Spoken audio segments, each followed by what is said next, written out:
Welcome to middle education. लीजिए students, finally आप लोग के सामने लेकर के आ चुका हूं कक्षा 9वीं की हिंदी के वे सभी प्रश्न जो आपके अर्धवार्षिक परीक्षा में पूछे जा रहे हैं। वीडियो में आगे बढ़ने से पहले एक चीज मैं आपको कंफर्म कर देता हूं, यहां पर जो प्रश्न मैं दिखाने वाला हूं 100% आपके अर्धवार्षिक परीक्षा में पूछा जा रहा है। देखो यार, अर्धवार्षिक परीक्षा आपका 5 सेटों में पेपर बन रहा है। ठीक है, आपके 5 के 5 सेट रेडी हो चुके हैं और 5 सेट के सभी प्रश्न इस क्वेश्चन बैंक से ही आ रहे हैं। कौन से क्वेश्चंस आ रहे हैं, कौन से क्वेश्चन नहीं आ रहे हैं, इसको मैं इस वीडियो में बताने वाला हूं। लेकिन एक चीज ध्यान देना, जिस क्वेश्चन को मैं टिक कर दूं, जिस प्रश्न पे हाथ रख दूं, उसे अच्छे से पढ़ करके जाना अगर आप चाहते हो अपने स्कूल के टॉपर बनने के लिए। तो देखो भाई, सबसे पहले जैसे मैं प्रश्न बैंक ओपन करता हूं तो यहां पर ब्लूप्रिंट अवेलेबल है और जिस प्रकार से आपका त्रैमासिक परीक्षा 5 सेटों में बना था, पूरा का पूरा ब्लूप्रिंट के अकॉर्डिंग बना था, ठीक उसी प्रकार से अब आपका अर्धवार्षिक परीक्षा 5 सेट में पेपर बन चुका है। पूरा पेपर ब्लूप्रिंट के अकॉर्डिंग है। अब देखो, ऑलरेडी कक्षा 9वीं की हिंदी का 2 वीडियो अपलोड है जिसमें हमने काव्य खंड को डिस्कस किया है, मतलब 17 नंबर के सभी प्रश्न को अच्छे से बता दिया हूं। यहां पर काव्य बोध के 10 नंबर के प्रश्न को भी कवर कर दिया हूं, जो कि पार्ट नंबर 2 है। यह हमारा पार्ट नंबर 3 होने जा रहा है, जिसमें गद्य खंड के सभी प्रश्न को और भाषा बोध के सभी प्रश्न को कवर करने वाला हूं। मतलब 17 नंबर यहां से और 8 नंबर यहां से, इनको आप जोड़ लो, टोटल यहां पर 25 नंबर का मैं कवर करने वाला हूं। सो स्टूडेंट्स, वीडियो में एंड तक बने रहें। डेफिनेटली वीडियो एंड होते होते आपके 25 नंबर यहीं पर बन जाएंगे और ज्यादा लॉन्ग वीडियो नहीं है, 10 से 15 मिनट का वीडियो है, इसी वीडियो में कवर करने वाला हूं। देखो, सबसे पहले मैं ब्लूप्रिंट की तरफ चलता हूं। ब्लूप्रिंट मस्ट इंपॉर्टेंट है यार, चाहे आप कोई भी एग्जाम देने जाओ, ब्लूप्रिंट देखना चाहिए, समझना चाहिए। सबसे पहले ये जान लो कि 75 नंबर का आपका पेपर रहेगा, जिस प्रकार से त्रैमासिक में था। अब देखो, गद्य खंड से 17 नंबर का प्रश्न आएगा, आपके भाषा बोध से 8 नंबर का प्रश्न आएगा। यदि मैं 1 नंबर के प्रश्न की बात करूं तो 1 नंबर के 6 प्रश्न यहां से आ रहे हैं। 2 नंबर के 4 प्रश्न, मतलब छोटे छोटे प्रश्न को ज्यादा फोकस करना है, यहां से आ रहे हैं। 3 नंबर के 1 प्रश्न, मतलब यदि राउंड फिगर में मैं बोलूं तो आपको छोटे प्रश्न पर ज्यादा फोकस करने हैं, जिसके आंसर छोटे हों। यही पर यदि मैं भाषा बोध की बात करता हूं, यहां से 1 नंबर के 6 प्रश्न, मतलब वस्तुनिष्ठ प्रश्न को फोकस करना है, और 2 नंबर के मात्र 1 प्रश्न आ रहे हैं, मतलब ज्यादातर फोकस करना है आपको वस्तुनिष्ठ पर। 2 नंबर के कौन से प्रश्न आ रहे हैं अभी मैं क्लियर कर देता हूं। तो चलो भाई, जल्दी से पेज ओपन कर लें, गद्य खंड के सभी प्रश्नों को कवर कर लेते हैं, कौन कौन सा प्रश्न आ रहा है। देखिए स्टूडेंट्स, यहां से स्टार्ट होता है हमारा इकाई 3 क्षितिज भाग 1 गद्य खंड। अगेन यहां पर एक ब्लूप्रिंट दिया हुआ है। डज नॉट मैटर, ये मैटर नहीं करता है। अब मैटर करते हैं कौन से प्रश्न आ रहे हैं। अगेन मैं बोल रहा हूं कि जिस प्रश्न को बोल दूं उसे अच्छे से रट लेना, क्योंकि आपके एग्जाम में रखा मिलेगा वो प्रश्न। ठीक है, इस बात को ध्यान देना। अब देखो, वस्तुनिष्ठ प्रश्न को आपको टेलीग्राम पर भेजा जाएगा। अगर आपने टेलीग्राम पर नहीं जुड़े तो प्लीज जाइए, जुड़ जाइए, वहीं पर पूरे वस्तुनिष्ठ प्रश्न मिलने वाले हैं।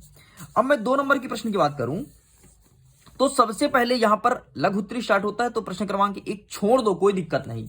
लेकिन अगर नहीं छोड़ना है, वो है प्रश्न क्रमांक 2। गद्य की प्रमुख विधाएं कौन कौन सी हैं, मतलब गद्य किससे किससे मिलकर के बनता है, तो आपका वही निबंध, कहानी, नाटक, उपन्यास, एकांकी, ठीक है, संस्करण, इनसे बनकर के निबंध का निर्माण होता है। सॉरी, इससे मिलकर गद्य बनता है, तो गद्य की विधाएं है, तो ये आपको लिखना है। आगे देख लेते हैं नेक्स्ट प्रश्न, प्रश्न क्रमांक 5। 5वां नंबर अच्छे से पढ़कर जाना। निबंध लेखन की 2 विशेषताएं, मतलब जब आप निबंध लिखने बैठते हो तो किन किन बातों को ध्यान में रखना है। अगर आप इन बातों को ध्यान में रखेंगे तो डेफिनेटली आप जो निबंध लिखने जा रहे हो ना, बहुत ही आकर्षक और अच्छा होगा। तो यहां पर 2 बिंदु लिखी है, क्योंकि ये प्रश्न 2 नंबर का आ रहा है। ठीक है, अब देखो आगे चलते हैं। तो यहां पर 6वां नंबर नहीं पूछा रहा है, ना तो 7वां नंबर आ रहा है। देखो, मैं ईमानदारी से बता रहा हूं, 5 सेट में ना तो 6वां आ रहा है, ना तो 7वां, तो इसलिए इसे मुझे स्किप करना पड़ रहा है। और ये 100% रियल क्वेश्चन है यार। आगे देख लो, 9वां नंबर, एकांकी की 2 विशेषताएं। एकांकी की 2 विशेषताएं कौन कौन सी होती है। सबसे पहले, एकांकी में तो 1 अंक होता है। दूसरा, इसमें एक कथा तथा एक उद्देश्य होता है। यहां पर जैसे लिखा है, भारतेंदु हरिश्चंद्र की एक कृति है, एकांकी है, अंधेर नगरी। आगे देख लो, 11वां नंबर, प्रेमचंद्र के साहित्य की 2 विशेषताएं लिखिए। तो यहां पर 2 विशेषता लिखी गई है।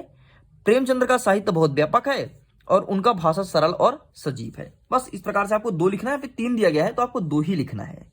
ओके, बाकी से पूरा छोड़ दो, कोई दिक्कत नहीं। ज्यादा प्रश्न नहीं बता रहा हूं, लेकिन जो प्रश्न बता रहा हूं उसे अच्छे से कर लेना। आगे देख लो, 19 नंबर, कांजी हाउस में कैद पशुओं की हाजिरी क्यों ली जाती थी।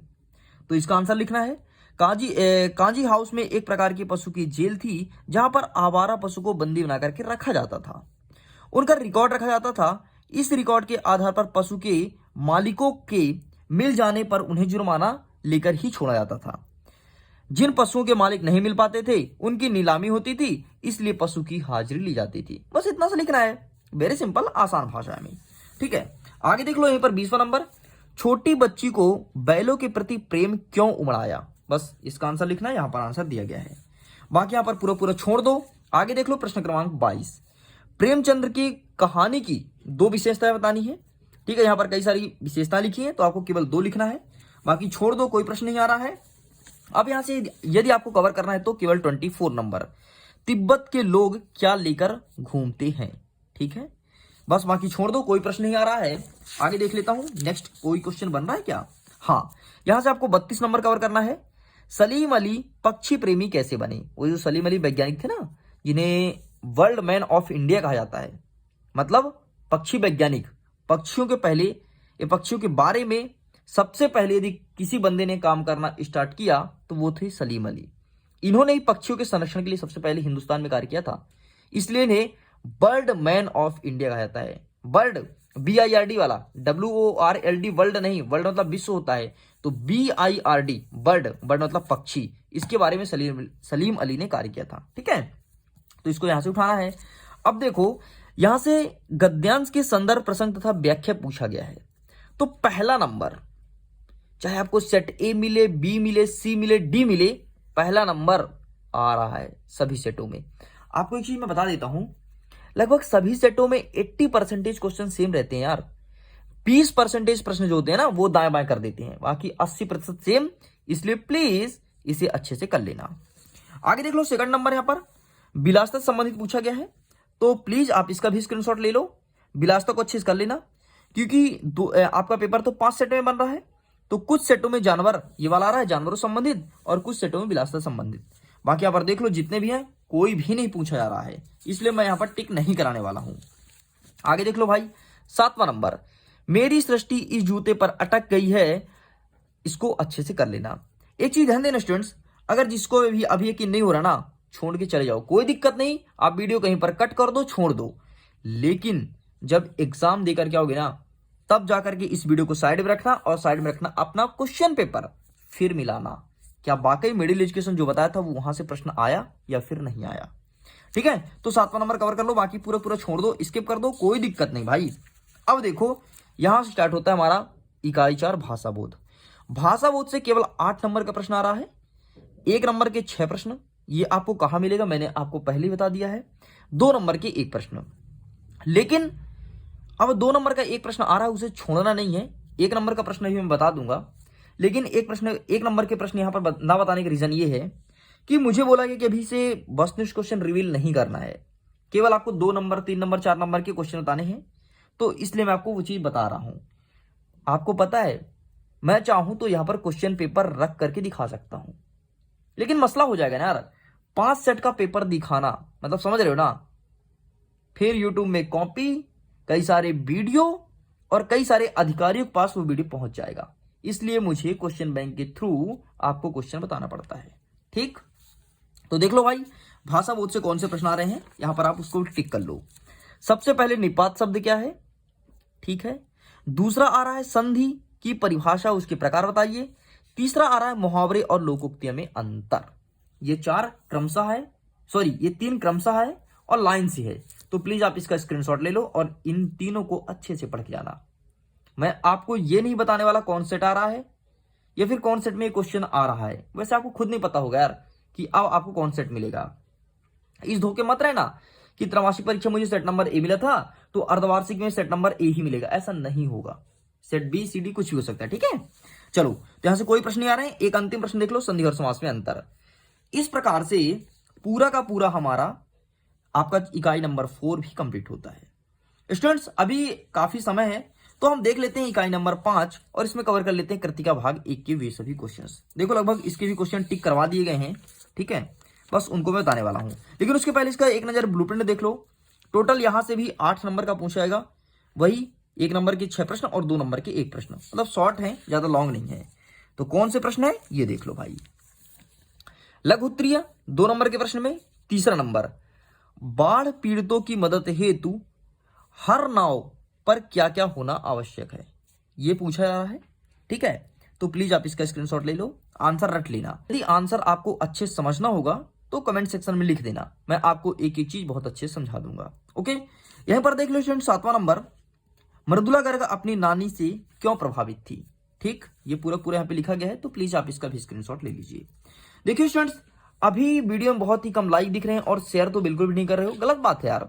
इतना मेहनत करता है मिडिल एजुकेशन, तो इतना फर्ज तो आपको बनता है यार कि वीडियो को लाइक कर दें एंड शेयर कर दें। तो सो प्लीज मैं उम्मीद करता हूं आप जरूर कर दिए होंगे, और नहीं किए तो प्लीज कर लो, डेफिनेटली प्रॉफिट मिलेगा, टॉपर बना के छोड़ूंगा। लास्ट ईयर मेरे ही यूट्यूब चैनल से एक स्टूडेंट ने 96% गेन किया था यार, सच बोल रहा हूं। अगर आपको यकीन नहीं होता तो सिंपल सा यूट्यूब पर सर्च करो ASK क्लासेस, वहां पर जाकर के स्टूडेंट का इंटरव्यू डाला हुआ है, आप खुद उसके मुंह से सुन लो। ठीक है, उसका रिजल्ट भी देख सकते हो, ऐसा फेक नहीं है कि यार हमने किसी बंदे को बैठा के बोल दिया, ऐसा कुछ नहीं है। ठीक है, चलो भाई, तो यहां से इस प्रकार से स्टूडेंट्स पूरे क्वेश्चन कंप्लीट होते हैं। अब मुझे एक और पार्ट लेकर के आने की जरूरत पड़ेगी, जिसमें हम कवर करेंगे अपने अपठित गद्यांश, पत्र लेखन और अनुच्छेद और निबंध। ठीक है, एक और पार्ट जल्द ही मिलेगा, इसमें सभी क्वेश्चंस को कवर करेंगे। अपठित बोध के कौन कौन से प्रश्न आ रहे हैं इनको टिक करवा दिए गए, देखो ये भी टिक है। बस जल्दी ही एक नेक्स्ट वीडियो में लेकर के आने वाला हूं। मुझे उम्मीद है स्टूडेंट्स आपको ये वीडियो पसंद आया होगा। अगर वीडियो पसंद आए तो प्लीज वीडियो को लाइक कीजिए, अपने दोस्तों के साथ शेयर कीजिए, और पहली बार आए हो तो सब्सक्राइब जरूर करना। बाकी अगर PDF डाउनलोड करना है तो वीडियो को डिस्क्रिप्शन बॉक्स में लिंक दिया गया है।